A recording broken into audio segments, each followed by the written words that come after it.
नमस्कार विद्यार्थी मित्र मैत्रिणींनो, सर्वांचं स्वागत आहे आपल्या सर्वज्ञ करिअर पॉइंट या प्लॅटफॉर्मवरती. तर महानगरपालिका व कटक मंडळे हा संपूर्ण टॉपिक आज इथं आपल्याला डिस्कस करायचा आहे. महानगरपालिकेच्या संदर्भात जे की संपूर्ण माहिती, त्याचबरोबर महानगरपालिकेचे जे कार्यकारी अधिकारी आहेत, त्यांचे अधिकार काय आहेत, कार्य काय आहेत, कटक मंडळ आहेत, कटक मंडळांच्या संदर्भात ज्या काही लष्करी छावण्या आपण ज्याला म्हणतो, त्या सर्व गोष्टींचा विचार आज इथं आपण करणार आहे. सोबतच या गोष्टीचे पी-वाय-क्यू सुद्धा घेऊ, जेणेकरून एक्झाम दृष्टिकोनातून काय आपल्याला ह्या उपयुक्त असेल. आणि यानंतर महानगरपालिका आणि कटक मंडळे या संदर्भात जे काही कायदे आहेत किंवा ज्यावरती जे काही प्रश्न विचारले जाणार, त्या प्रकारचे प्रश्न आपल्या इथून मिस होणार नाही आहे. ओके, चला सुरुवात करूया आपण महानगरपालिकेला. तर माझ्या मित्रांनो, आज आपल्याला शिकायचं आहे महानगरपालिका बेसिक माहिती, महापौर महानगरपालिकेचे, मनपाचे आयुक्त, महानगरपालिका आयुक्त, कटक मंडळ ज्याला लष्करी छावण्या म्हणतो आपण, नगरपाल हे सुद्धा आहेत. आता तुम्हाला माहिती आहे पद निघालेले होते. आणि औद्योगिक नागरी प्राधिकरण, एवढ्या गोष्टी आज इथं आपल्याला डिस्कस करायच्या आहे. सर्वात पहिला घटक म्हणजे महानगरपालिका हा सगळ्यात उपयुक्त घटक एक्झाम रिगार्डिंग असणार आहे. भारतातली सर्वात जुनी महानगरपालिका 1600 भारतातील सर्वात जुनी महानगरपालिका 1687च्या रॉयल चार्ट नुसार 19 सप्टेंबर 1688ला मद्रास, आताचं चेन्नई या ठिकाणी अस्तित्वात आली. म्हणजे महाराष्ट्रात सध्या स्थितीमध्ये 29 महानगरपालिका आहेत. अशा प्रकारच्या ज्या महानगरपालिका भारतात सर्वात प्रथम कुठं स्थापन झालेली असेल, तर ते भारतातल्या चेन्नई या शहरात, आजच्या चेन्नई शहरात, त्यावेळेचं मद्रास शहर, त्याचं नाव नंतर चेन्नई झालं. ते झालं होतं 29 सप्टेंबर 2088 29 सप्टेंबर 1688ला स्थापना. आणि तो कायदा होता 1687चा आणि कायद्याचं नाव होतं रॉयल चार्ट नुसार. ओके, रॉयल चार्टच्या नुसार भारतात सर्वात पहिली महानगरपालिका स्थापन झाली होती. भरपूर कमी लोकांना माहीत आहे कोणता चार्ट होता तो. यानंतर भारतातील सर्वात जुनी, सर्वात मोठी महानगरपालिका आपली मुंबई महानगरपालिका किंवा बृहन्मुंबई महानगरपालिका आहे. भारतातली सर्वात जुनी सर्वात मोठी म्हटलं तर कोणती आहे? आपली महाराष्ट्रातली बृहन्मुंबई आहे महानगरपालिका. आणि महाराष्ट्रातली पहिली महानगरपालिका सुद्धा कोणती आहे मग? बृहन्मुंबई महानगरपालिकाच आहे. महाराष्ट्रातील महानगरपालिकेचे कार्य मुंबई प्रांतिक महानगरपालिका अधिनियम 1949 नुसार चालते. म्हणजे महानगरपालिका, महाराष्ट्रातल्या ज्या महानगरपालिका आहेत, त्यांचा जो कायदा आहे तो कधीचा आहे? 1949चा आहे. आता या कायद्याचे नाव महाराष्ट्र महानगरपालिका अधिनियम असं करण्यात आलेलं आहे. म्हणजे महाराष्ट्रात महानगरपालिकांचे जे कार्य चालून राहिले, ते कशानुसार चालू राहिले? महाराष्ट्र महानगरपालिका अधिनियमानुसार. कधीचा अधिनियम आहे? तर 1949चा अधिनियम आहे. याचबरोबर मुंबई मनपाचे कार्य मुंबई महानगरपालिका अधिनियम 1988 नुसार चालते. म्हणजे क्लिअर तुम्हाला समजून घेतलं की महाराष्ट्रात मुंबई महानगरपालिकेचं कार्य मुंबईच्या ॲक्टनुसार 1888च्या, आणि नागपूर महानगरपालिकेचे कार्य नागपूर महानगरपालिका अधिनियम 1948 नुसार चालत असे. आता ते महाराष्ट्र महानगरपालिका अधिनियम 1949 नुसार चालते. फक्त एवढं क्लिअर लक्षात ठेव जा, नागपूर महानगरपालिकेचा स्वतःचा अधिनियम होता 1948 साली त्यांनी बनवलेला. पण आता सुद्धा आता नागपूर महानगरपालिका महाराष्ट्र महानगरपालिका अधिनियमाच्या अंतर्गत चालते. म्हणजे एकंदरीत तुम्हाला समजून घ्यायचं झालं इथं, तर बृहन्मुंबई महानगरपालिकेचं कार्य 1888च्या तिच्या स्वतःच्या कायद्यानुसार चालते. अदर ज्या महानगरपालिका आहेत त्या सर्वांचं कार्य महाराष्ट्र महानगरपालिका अधिनियमाच्या अंतर्गत चालत आहे. महाराष्ट्रात माझ्या मित्रांनो लोकसंख्येनुसार अ, ब, क असा दर्जा दिलेल्या महानगरपालिका आहे. अ, ब, क. जसं आपण नगरपालिकेमध्ये पाहिलं होतं अ वर्ग नगरपालिका, ब वर्ग, क वर्ग. 25,000 ते 40,000 लोकसंख्या असेल तर क वर्ग महानगरपालिका. 40,000 ते 1,00,000 लोकसंख्या असेल तर ब वर्ग महानगरपालिका. 1,00,000च्या वर नगरपालिका. 1,00,000च्या वर जर कधी लोकसंख्या असेल तर त्याला अ वर्ग नगरपालिका असे म्हणतात. आणि नगरपालिका का बनते? नगरपंचायतीची जर कधी लोकसंख्या 25,000च्या वर गेली नगरपंचायतची तर त्याची क वर्ग नगरपालिका बनते आणि एखाद्या ग्रामपंचायतची लोकसंख्या ही 10,000च्या वर गेली तर तिची नगरपंचायत बनते. म्हणजे ग्रामीण भागापासून तिचं शहरी भाग होऊ शकते, पण त्याच्यासाठी काही कंडिशन आहेत. त्याच्या आधीचा व्हिडिओ तुम्ही पाहून घ्या. त्यानंतर मनपाच्या मतदारसंघाला वार्ड म्हणतात. आता वार्ड कायला म्हणतात माझे मित्रांनो? वार्ड म्हणतात महानगरपालिकेच्या मतदारसंघाला वार्ड म्हणतात, ग्रामपंचायतच्या मतदारसंघाला वार्ड म्हणतात आणि नगरपालिकेच्या सुद्धा मतदारसंघाला वार्डच म्हणतात. सर्वाधिक महानगरपालिका ठाणे जिल्ह्यात आहे. सर्वाधिक महानगरपालिका कुठे आहे? ठाणे. आता जिल्हा परिषदच्या मतदारसंघाला काय म्हणतात? गट. पंचायत समितीच्या मतदारसंघाला काय म्हणतात? गण. आणि नगरपंचायतीच्या मतदारसंघाला काय म्हणतात? प्रभाग. ठीक आहे. तर महानगरपालिकेची सदस्य संख्या 76 ते 188 असू शकते. महानगरपालिकेची सदस्य संख्या किती? 76 ते 185 असू शकते. सर्वाधिक महानगरपालिका महाराष्ट्रात कोणत्या जिल्ह्यात आहे मग? ठाणे जिल्ह्यामध्ये आहे. सर्वाधिक महानगरपालिका महाराष्ट्रात कुठं आहे? तर ठाणे जिल्ह्यात आहे आणि हा VIMP प्रश्न आहे. पेपरमध्ये प्रश्न बऱ्याचदा आलेला आहे. महानगरपालिकेच्या मतदारसंघाला काय म्हणतात मग? वार्ड असे म्हणतात. निवडून येणाऱ्या निवडून येणाऱ्या सदस्यांना काय म्हणतात? निवडून येणाऱ्या सदस्यांना नगरसेवक असे म्हणतात.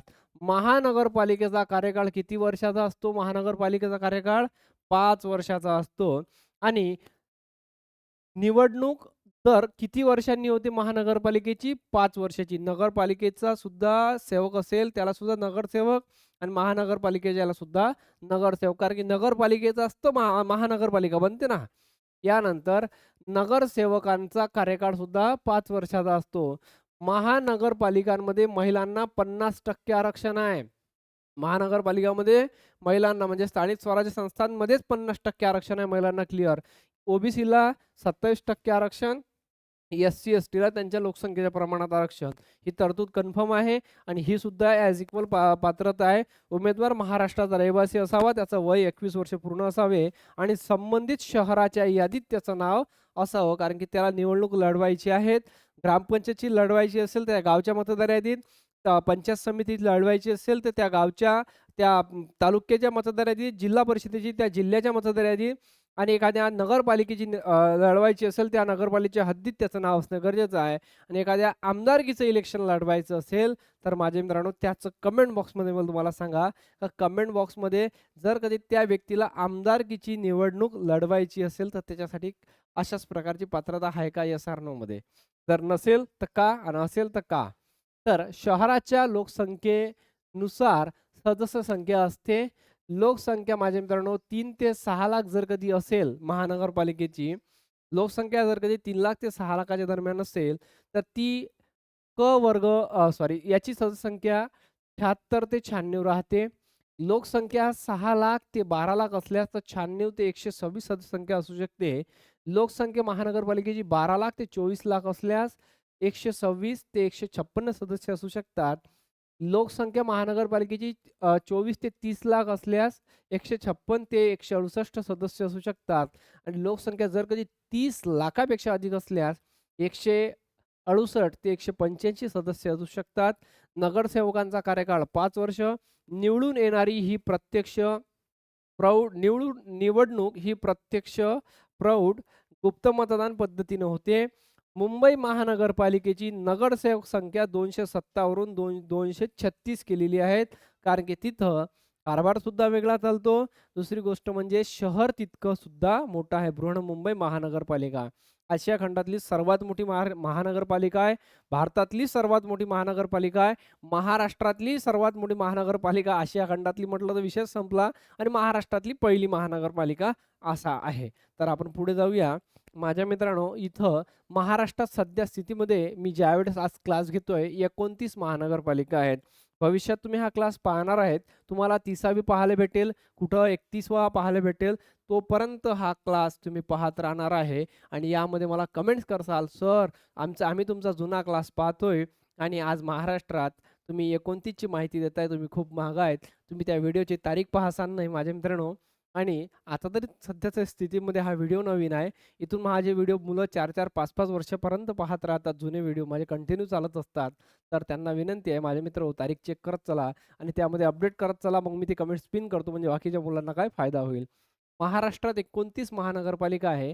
नवी मुंबई महानगरपालिका, कल्याण डोंबिवली महानगरपालिका, मुंबई शहर, उल्हासनगर, ठाणे, पुणे, पिंपरी, भिवंडी निजामपूर, नाशिक, छत्रपती संभाजीनगर महानगरपालिका, कोल्हापूर, सांगली, मिरज, कुपवाडा महानगरपालिका हे लक्षात ठेव जा.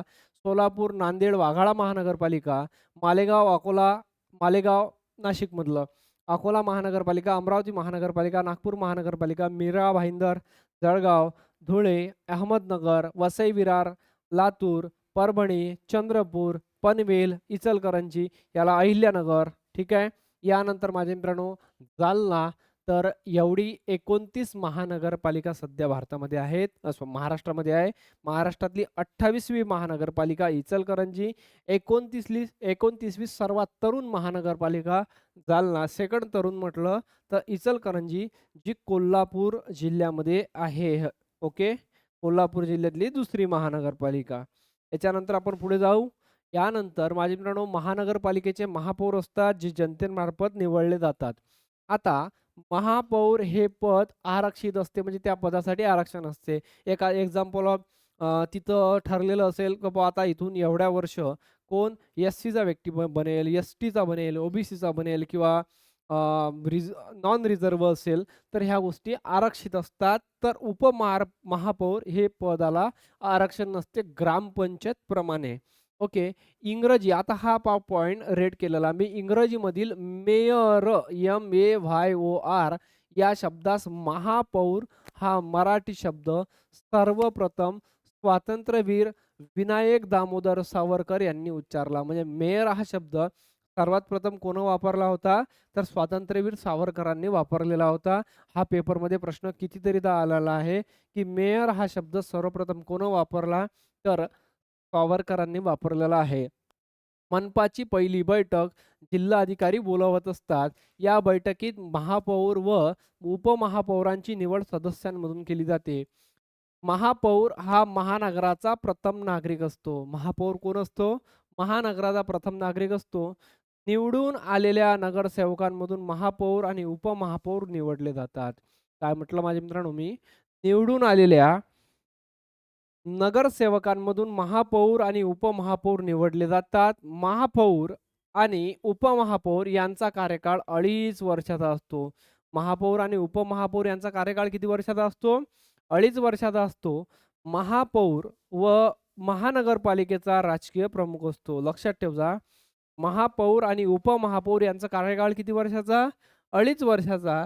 महापौर हा महानगरपालिकेचा राजकीय प्रमुख असतो. राजकीय म्हणजे निवडून दिलेला लोकांनी, जनतेचा सेवक. कर्मचाऱ्यांवर नियंत्रण व अधिकाऱ्यांवर त्याचे काय नियंत्रण असते. नगरसेवक आणि उपमहापौर आपला राजीनामा कोणाकडे देतात? महापौरांकडे देतात. महापौर आपला राजीनामा विभागीय आयुक्तांकडे देतात. तुम्हाला हे सर्व माहीत असला हे सगळीकडे कॉमन आहे. ग्रामपंचायतच्या ग्रामपंचायतपासून पंचायत समिती, जिल्हा परिषद का अध्यक्षांकडे राजीनामा त्या सभागृहाचे उपाध्यक्ष आणि सदस्य देईल. हे सर्वीकडे कॉमन आहे, विसरण्यासारखं काही नाही. फक्त त्यांचे जे मेन आहे, जसे सरपंच कुठं राजीनामा देते, पंचायत समितीचा सभापती कुठं राजीनामा देते, जिल्हा परिषदचा अध्यक्ष कुठं राजीनामा देते. त्याचबरोबर नगरपालिकेचा जो मेन असेल, आयुक्त म्हणतो, आयुक्त सुद्धा राजीनामा देत असतात, असं काही नाही. तर नगरसेवक जो असेल मेन, तर ते कुठं राजीनामा देतात, हे प्रश्न पेपरमध्ये विचारले जातात. तर महापौर आपला राजीनामा विभागीय आयुक्तांकडे देतात, म्हणजे कमिशनरकडे देतात, डिव्हिजनल. त्याचबरोबर अधिकार व कार्य काय आहेत? मनपाच्या सभा बोलवणे, या सभांचे अध्यक्षस्थान भूषवणे, त्याचे कामकाज पाहणे, शहराच्या नागरी समस्या सोडवण्यासाठी मनपाच्या माध्यमातून प्रयत्न करणे, शहराचा प्रथम नागरिक म्हणून शहरात येणाऱ्या पाहुण्यांचे स्वागत करणे आणि या महानगरपालिकेचे जे आहेत महापौराचे मानधन 5,000 रुपये आणि उपमहापौराचे मानधन 4,000 रुपये आहेत. सन्माननीय सन्माननीय महापौर होऊ शकतात. एका टाईमला एका व्हिजिटला 5,000 रुपयाची डिझेल टाकून येईन, नाही का? तर पहा मनपाच्या कामाची, शाळांची व दवाखान्यांची पाहणी करण्याचं काम माझ्या मित्रांनो यांना असते. यांचे कार्य आहेत.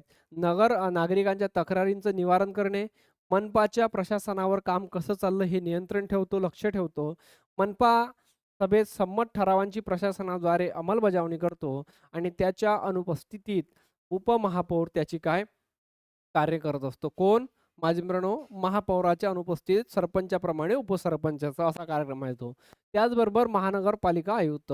महानगरपालिका आयुक्त हा मनपाचा प्रशासकीय अधिकारी असतो, म्हणजे सरकारचा माणूस असतो. मनपा आयुक्त हा ज्येष्ठ IAS दर्जाचा असतो, ऑल इंडिया सर्व्हिसेस. ओके. मनपा आयुक्त हा मनपाचा पदसिद्ध सचिव असतो. त्याची निवड UPSC करते, तर नेमणूक राज्य शासन करते. जर कधी मनपानं ठराव पास केला का ह्या IASला वापस बोलावा, तर राज्य शासन काय करते? त्याला वापस बोलवू शकते. तर राज्य शासन काय करत असते? त्या व्यक्तीची तिथं नेमणूक करते. म्हणून आपण बऱ्याचदा पेपरमध्ये ऐकतो की मोठमोठ्या अधिकाऱ्यांच्या बदल्या झाल्या, मग कुठं IAS बदलले, कुठं महानगरपालिकाचे आयुक्त बदलले, कुठं SP बदलले, कुठं CP बदलले, बरोबर आहे, कुठं कमिशनर बदलले. ह्या गोष्टी कोण करत असते? तर हे सरकार करत असते किंवा राज्य शासन करत असते. यानंतर माझे मित्रांनो याचे कार्य काय आहेत ते पाहू आपण. पालिका प्रशासनावर नियंत्रण ठेवणे कोणाचं? या आपल्या IASचं विभाग, आपल्या महानगरपालिका आयुक्ताचं. सरकारी आदेशांचे पालन करणे. आता तुम्हाला थोडसे एक गोष्ट समजून घ्यावं लागेल माझे मित्रांनो. ग्रामपंचायतीचा जो सरकारी माणूस आहे तो कोणता आहे? ग्रामसेवक. पंचायत समितीचा सरकारी माणूस आहे तो कोणता आहे? BDO म्हणजे ब्लॉक डेव्हलपमेंट ऑफिसर, ज्याला आपण हे म्हणतो, गटविकास अधिकारी.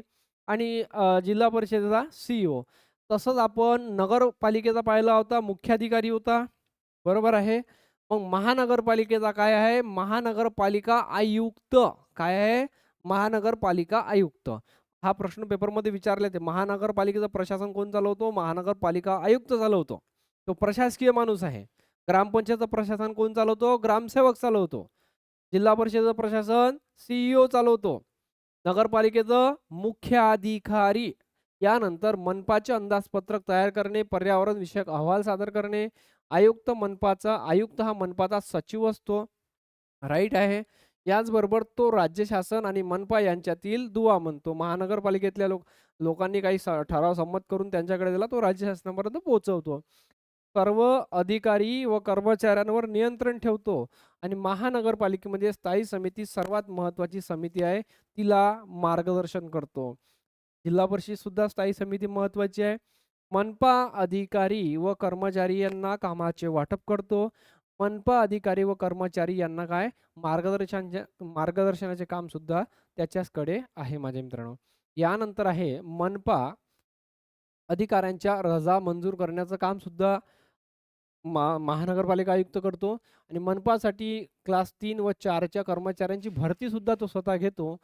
महापौर, उपमहापौर, स्थायी समिती यांना कायद्याच्या तरतुदीबद्दल मार्गदर्शन सुद्धा कोण करत असतो? महानगरपालिका आयुक्त करत असतो. यानंतर आहे कॅन्टोन्मेंट्स बोर्ड, ज्याला आपण कटक मंडळ किंवा लष्करी छावणी तुम्ही ज्या नावानं बोलत असाल त्या गोष्टी आपण आता पाहणार आहोत. यालाच कंटोन्मेंट्स बोर्ड ॲक्ट 1924 ऐवजी आता कंटोन्मेंट्स बोर्ड ॲक्ट 2006 नुसार भारतात याचे एकूण 62 कटक मंडळ. लक्षात ठेवा, भारत स्वतंत्र व्हायचा होता त्यावेळेस सुद्धा 62 आहे, आज सुद्धा 62 आहे. महाराष्ट्रात त्यावेळेस सुद्धा 7 होते, आता सुद्धा 7च आहे. महाराष्ट्रात यातले 7 कटक मंडळ आहे. पोलीस भरतीच्या पोरांना मोठा प्रश्न विचारले जातात. भारतात एकूण कटक मंडळ किती? 62. महाराष्ट्रात एकूण कटक मंडळ किती? 7. महाराष्ट्राचं सर्वात मोठं कटक मंडळ कोणतं? अहिल्यानगरचं.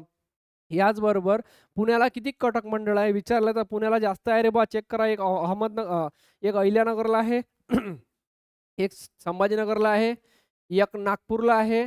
मग बाकीचे कुठे आहेत ते पटापट सांगा कमेंट बॉक्समध्ये. पुण्यात किती कटक मंडळं आहेत? याचबरोबर स्वीय घटक राज्यांना कॅन्टॉन्स म्हणतात. ओके. तर कटक मंडळाचे अध्यक्षपद हे छावणीच्या प्रमुख लष्करी अधिकाऱ्याकडे असते. म्हणजे जे लष्करी छावण्या ज्या आहेत त्यांचे अध्यक्षपद जे असते ते कोणाकडे असते माझे मित्रांनो? लष्करी अधिकाऱ्याकडे असते.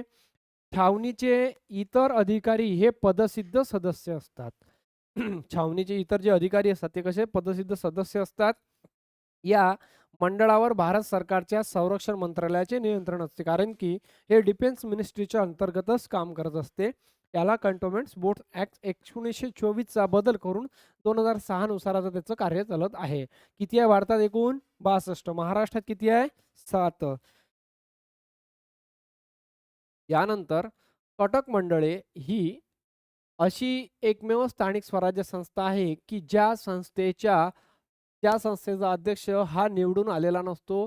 अशी कोणती स्थानिक स्वराज्य संस्था आहे की ज्या स्थानिक स्वराज्य संस्थेचा अध्यक्ष हा प्रत्यक्ष निवडून आलेला नसतो? तर तो कोणता आहे मग? लष्करी छावणीचा. या संस्थेवर केंद्र सरकारचे नियंत्रण असते, कारण हा लष्कर संबंधीचा विषय आहे. ज्या ठिकाणी लष्करी छावणी असते त्या छावणीला गरजेच्या सेवा देण्यासाठी इतर जनता काय वास्तव्यात सुद्धा असते. बरोबर आहे?